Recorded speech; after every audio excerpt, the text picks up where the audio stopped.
LCN news కు స్వాగతం. మెరుగైన సమాచారంతో మళ్ళీ మీ ముందుకు. నా పేరు మానస.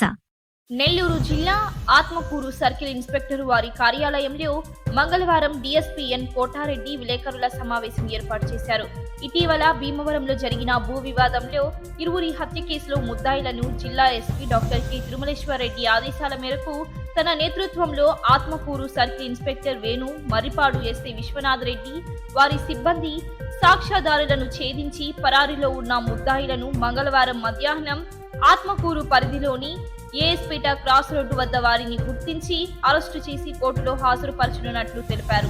ఈ కేసులో మరొకరిపై అనుమానం ఉందని, పూర్తి స్థాయిలో విచారణ జరుగుతుందని తెలిపారు. ముద్దాయిలను త్వరగా అరెస్టు చేసిన ఎస్ఐ విశ్వనాథ్ రెడ్డి పోలీసు సిబ్బందిని డీఎస్పీ కోటారెడ్డి అభినందించారు. ఆత్మకూరు సిఐ గారు మరియు సంఘం ఇన్ఛార్జ్ సిఐ గారు ఫస్ట్ రోజు ఉన్నారు.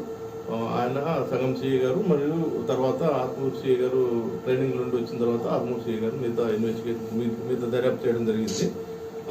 ట్రాక్టర్ కేజీ బిల్స్ ట్రాక్టర్తో ఈ ఎవరైతే ముద్దాయి మందార రఘురామరెడ్డి ఉన్నాడో అతని ఆ కేజీ బిల్స్ ట్రాక్టర్తో ఇద్దరిని ప్రాణాలను తీయడం జరిగింది.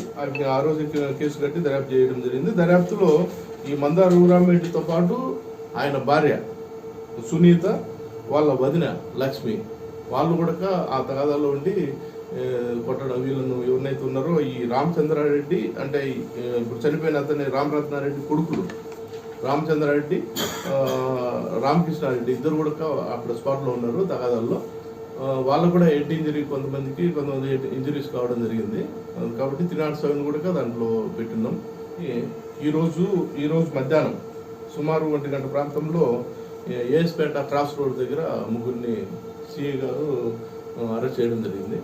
ఈ ఇమీడియట్గా దర్యాప్తు చేసి మన నెల్లూరు జిల్లా ఎస్పీ గారు డాక్టర్ కె తిరుమలేశ్వరరెడ్డి గారి ఆధ్వర్యంలో సారు ఇన్స్ట్రక్షన్ ఇవ్వడం ఇమీడియట్గా అరెస్ట్ చేయాలని చెప్పేసి దాని మీద టీమ్స్ పెట్టేసి దాంట్లో ఎస్సీ వేణు మరియు మర్రిపాడు ఎస్ఐ విశ్వనాథ్ రెడ్డి ఆధ్వర్యంలో టీమ్స్ పనిచేసి వాళ్ళ ముగ్గురిని ఈరోజు అరెస్ట్ చేయడం జరిగింది.